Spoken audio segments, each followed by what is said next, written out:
Hello again. I'm back with another clock to repair, and this is one that I haven't seen before.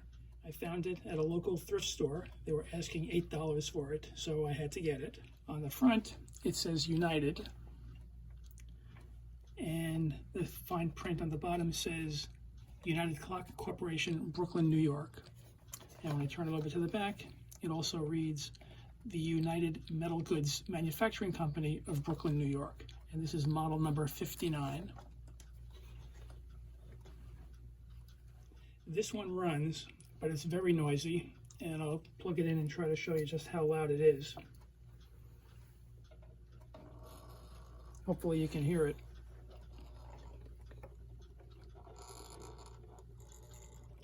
And it's an electric pendulum clock, and the pendulum is strictly for decorative purposes.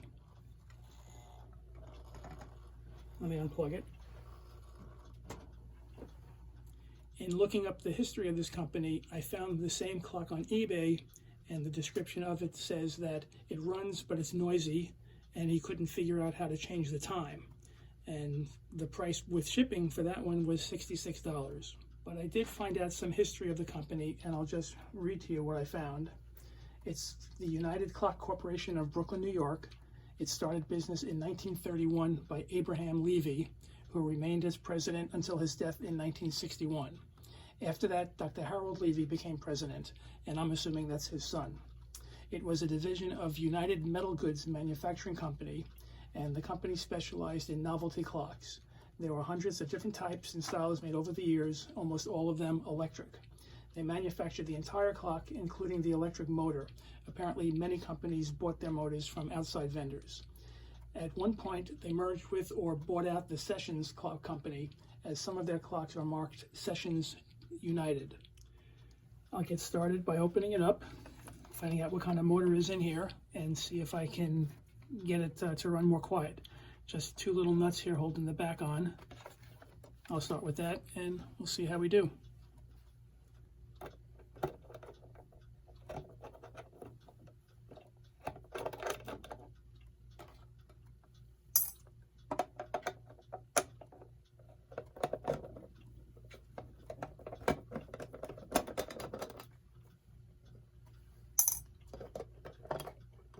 We have a little plate here.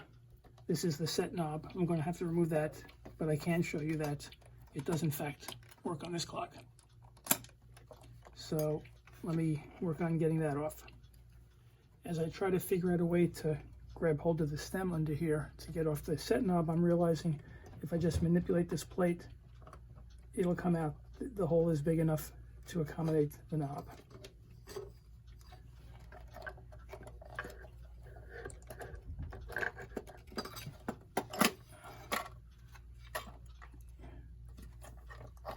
So let's see if I can get this out of here with the pendulum. That's a little tricky.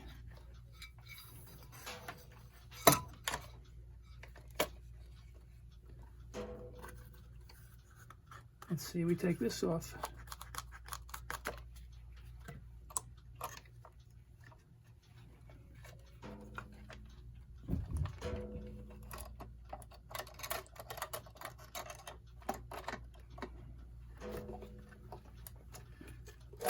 I think we're getting it. There we go.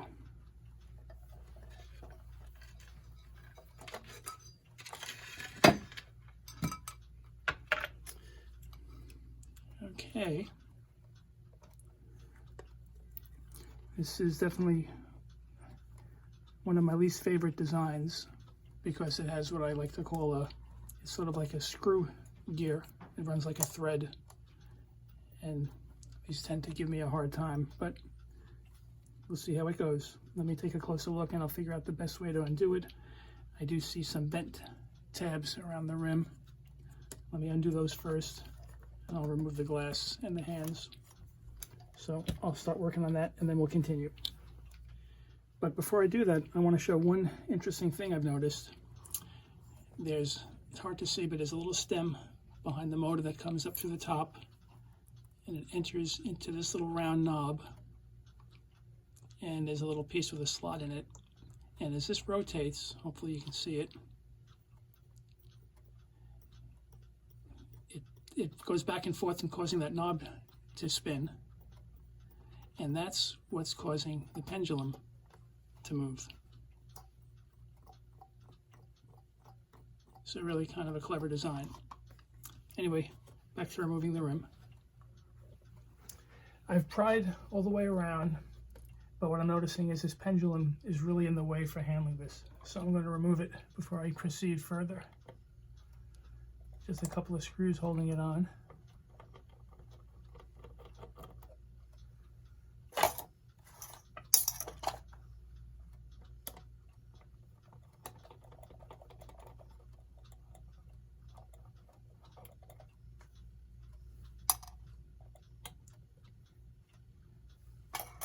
Now this should come off.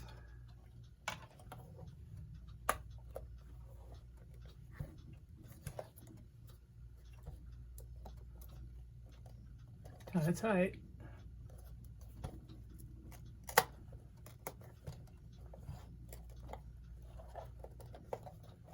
There we go.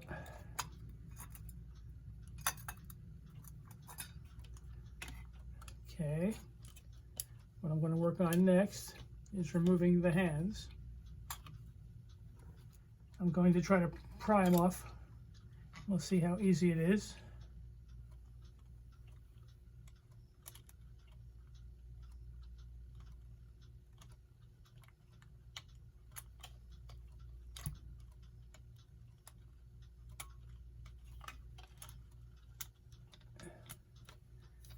Rather tight.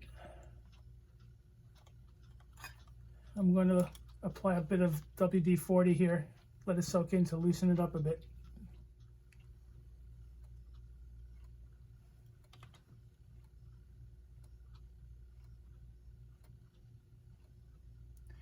Okay, let that soak in for 5 or 10 minutes and then we'll try again. Okay, ready to give it another try.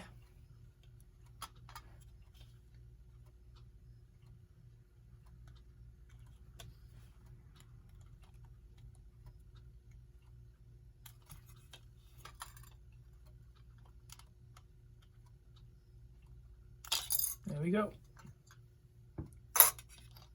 And let's see how the minute hand works.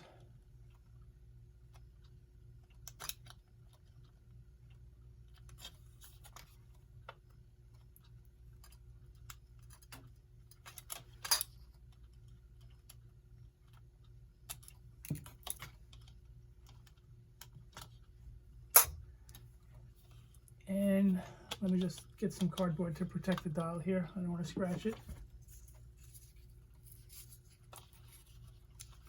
And the piece is too thick. Here we go.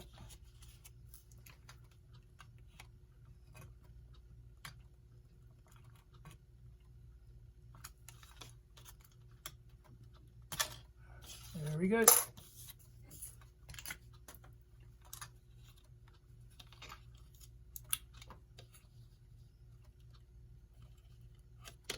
I think there's a washer here.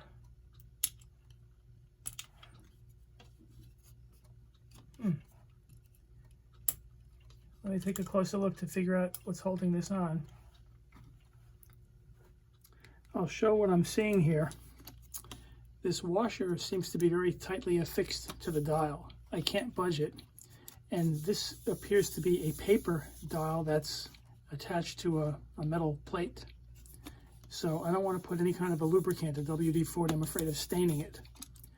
However, I believe that I can remove the whole mechanism, and once this is off, maybe then I can figure out how to get the dial off.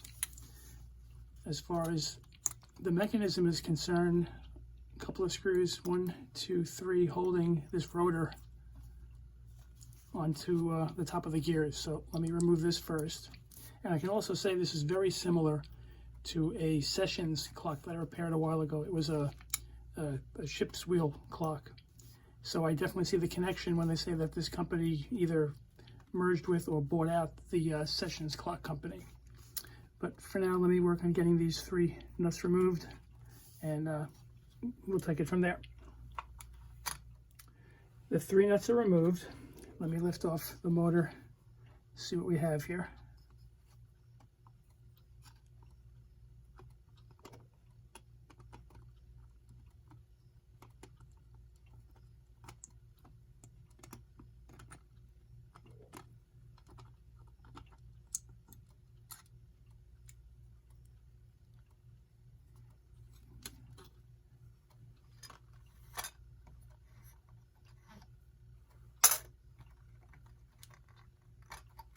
Okay.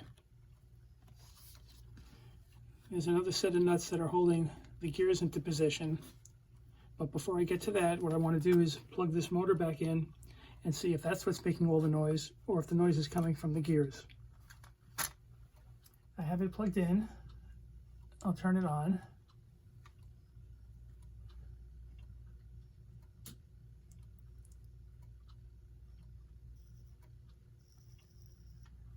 And that's running pretty quiet. So perhaps all that noise is coming from the gears. Maybe a good cleaning and lubricating them will fix the issue. So next, I'm going to undo this.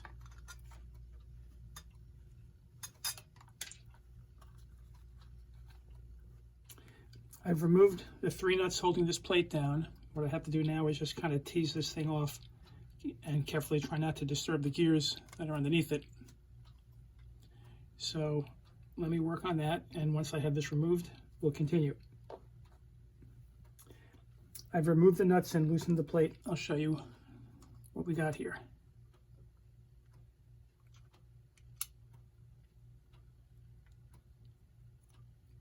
And I don't know if you can see it or not, but the amount of dirt and debris that's packed in around these gears, especially this little screw thread gear on this plate, it's a lot.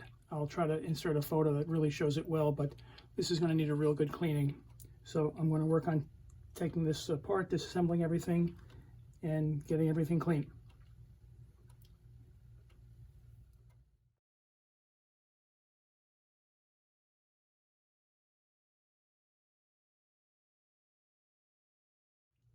Let me try to show how this comes apart. The gears on this plate, I don't think I'm going to look to undo this knob from this stem. It seems to be one assembly. I'll just put this in the ultrasonic and clean it as one piece. But I'll show you how the gears come off on this end.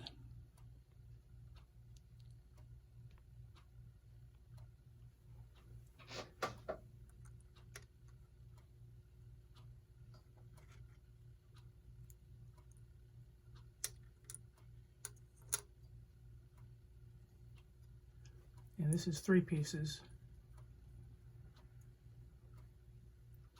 And what I'm noticing is that the ring on the front of the dial that I couldn't get off, it's bent over the back of this plate almost like a grommet. So there's no way to remove the dial, which is no problem. I'll just clean it up as best I can this way. So the next step is clean up all the gears, get everything lubricated, and then I'll look to reassemble it. I've cleaned up the gears and the plate, I've lubricated them, and now I'm going to reassemble everything.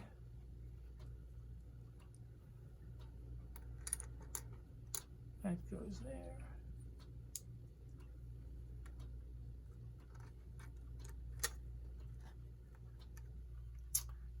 Next, this plate is going to sit over the whole gear assembly, and that'll take a few minutes for me to manipulate all of it. So I'm going to work on that, and then we'll continue. The plate's attached. I secured it with the 3 nuts. Everything's in proper position. When I turn the set knob, I see the gears turning on the inside, so I know everything's put together correctly. The little pivot is working that adjusts the pendulum, going side to side when it turns. And what I'm going to do next is seat the motor back on it and then secure that with the 3 nuts.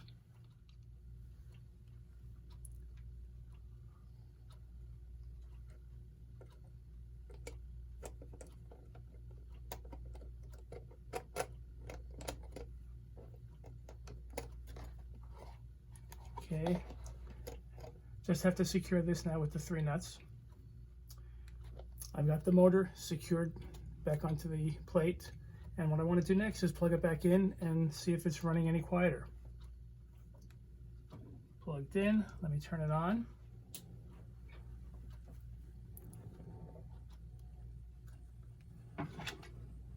And that's running a lot quieter. Can't really hear it at all. Okay, so the next step, I'm going to want to clean up the glass and polish the rim.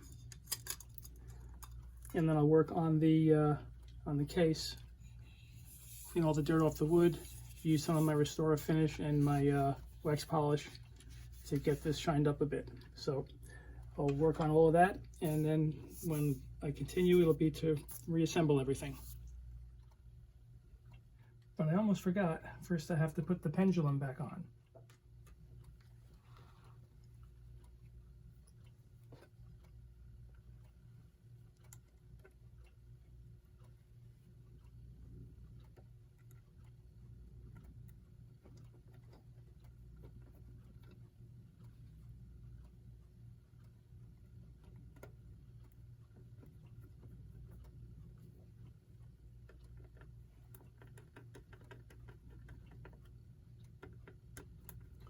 And let's just give it another start, see how everything's working.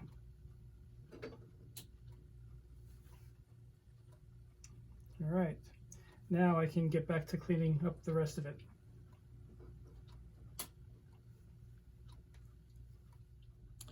I've cleaned up the hands, the glass, the rim. I've cleaned and polished the wood case. And the next step is putting everything back together, starting with the hands.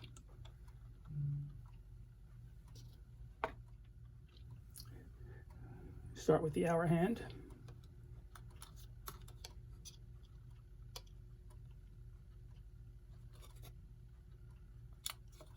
And the minute hand.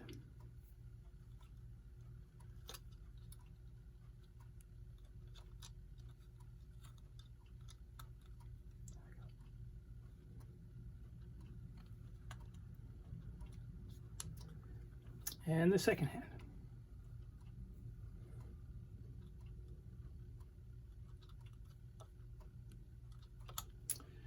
Next, I have to position the glass into the rim. And if you recall, once this fits in here,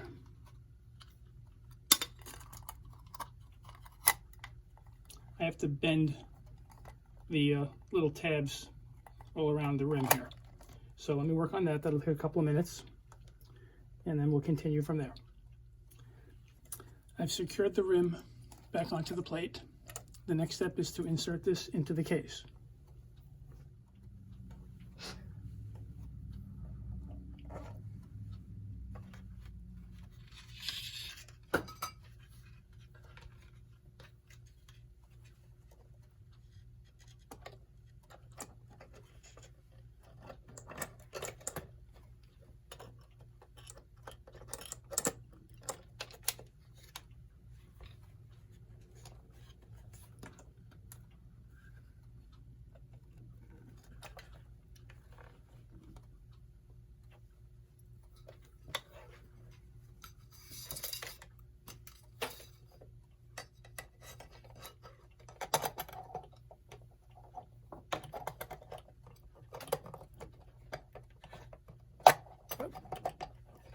Now we just have to secure it with the two nuts, and that'll complete it.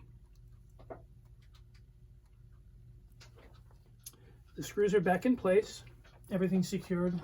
Let me put this little cardboard panel back on.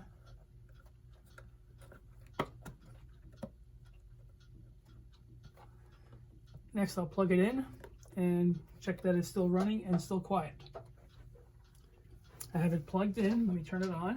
Flip this around so we can see it, and zoom out a bit for you. And it's running.